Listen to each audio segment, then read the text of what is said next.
എല്ലാവർക്കും നമസ്കാരം. നമ്മളിന്ന് കന്യാകുമാരി യാത്രയിലെ എല്ലാവരും അറിയാൻ ആഗ്രഹിക്കുന്ന കുറച്ച് കാര്യങ്ങളുമായിട്ടാണ് വന്നിരിക്കുന്നത്. കന്യാകുമാരി മെയിൻ ജംഗ്ഷൻ അടുത്ത് തന്നെയുള്ളൊരു ഹോട്ടലിലാണ് റൂം ബുക്ക് ചെയ്തിരുന്നത്. 2 റൂമാണ് നമ്മൾ ബുക്ക് ചെയ്തിരുന്നത്. റൂം എല്ലാ ഫെസിലിറ്റീസും ഉണ്ടായിരുന്നു, ലിഫ്റ്റ് സൗകര്യം ഉണ്ടായിരുന്നു, AC. റൂമിൽ നിന്ന് തന്നെ നമുക്ക് വിവേകാനന്ദ പാറയും തിരുവള്ളൂർ സ്റ്റാച്ചുവും കാണാനുള്ള സൗകര്യം ഉണ്ടായിരുന്നു. സൺസെറ്റ് കാണാനാണ് പ്ലാൻ ചെയ്തിരിക്കുന്നത്. ഓൾറെഡി 5:30 കഴിഞ്ഞിരിക്കുന്നു. അങ്ങനെ നമ്മൾ ഫ്രഷ് ആയതിനു ശേഷം നേരെ സൺസെറ്റ് കാണാനായിട്ട് ഒരു 2.5-3 കിലോമീറ്ററിന്റെ അടുത്തുണ്ട് സൺസെറ്റ് പോയിന്റിലേക്ക് എത്തിച്ചേരാനായിട്ട്.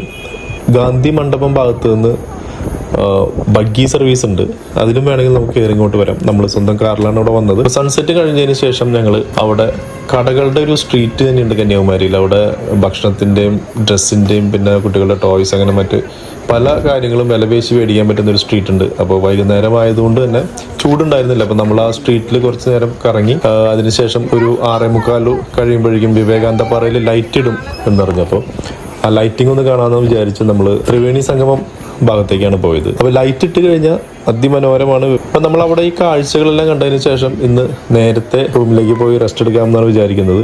നേരത്തെ തന്നെ കിടന്നുറങ്ങി. കാരണം ഒരു 6 മണിയോടുകൂടി തന്നെ നമ്മൾ ഹോട്ടലിൻ്റെ ടെറസിലെത്തി.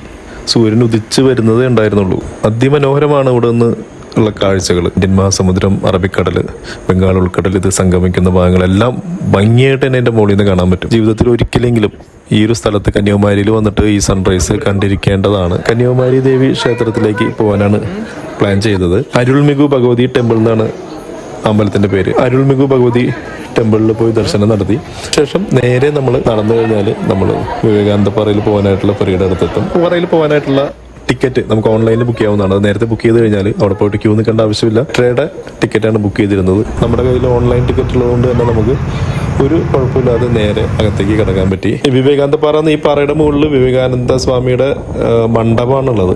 ഇതിനകത്തേക്ക് വീഡിയോഗ്രാഫി പ്രവേശിക്കില്ല.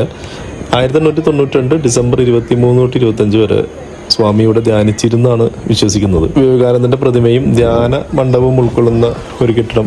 അതുകൂടാതെ പിന്നെ കന്യാകുമാരി ദേവിയുടെ പാദമുദ്ര പതിഞ്ഞ ശ്രീപാദ മണ്ഡപമാണ് ഇവിടുത്തെ പ്രധാനപ്പെട്ട ആകർഷണങ്ങൾ. ഉള്ളൂർ സ്റ്റാച്ചുവിലേക്ക് പോകാനായിട്ട് ആണ് അവിടെ ഗ്ലാസ് ബ്രിഡ്ജ് പണി കഴിപ്പിച്ചിട്ടുള്ളത്. 10 മീറ്റർ വീതിയും 77 മീറ്റർ നീളമുള്ള ഇന്ത്യയിലെ ആദ്യത്തെ ഗ്ലാസ് ബ്രിഡ്ജാണെന്നാണ് പറയപ്പെടുന്നത്. 133 അടിയാണ് ഈ പ്രതിമയ്ക്ക് ഉള്ളത്. അപ്പോൾ തിരുക്കുറളിന്റെ 133 അധ്യായങ്ങളെയാണിത് സൂചിപ്പിക്കുന്നത്. 2000-ലാണിത് പ്രതിഷ്ഠിച്ചതെന്നാണ് സ്റ്റാച്യു ഓഫ് വിസ്ഡം എന്നാണ് ഇത് പറയുന്നത്. ഇതിന്റെ മുകളിൽ ഈ സ്റ്റാച്യുവിന്റെ അടുത്ത് നിന്ന് കഴിഞ്ഞാൽ നമുക്ക് കന്യാകുമാരി തീരപ്രദേശങ്ങളും വിവേകാനന്ദ പാറയും ഗ്ലാസ് ബ്രിഡ്ജും ഇതെല്ലാം അതിമനോഹരമായിട്ട് കാണാം. ഇവിടെ നിന്ന് നല്ല നല്ല ഫോട്ടോസ് എടുക്കാനും പറ്റും. ഈ സമയമായതുകൊണ്ട് തന്നെ എല്ലാവരും ഈ 8 മണി 8:30 സമയത്ത് പോകാനായിട്ട് ശ്രമിക്കുക. കാരണം ഈ സമയത്ത് ചൂട് കുറവായിരിക്കും.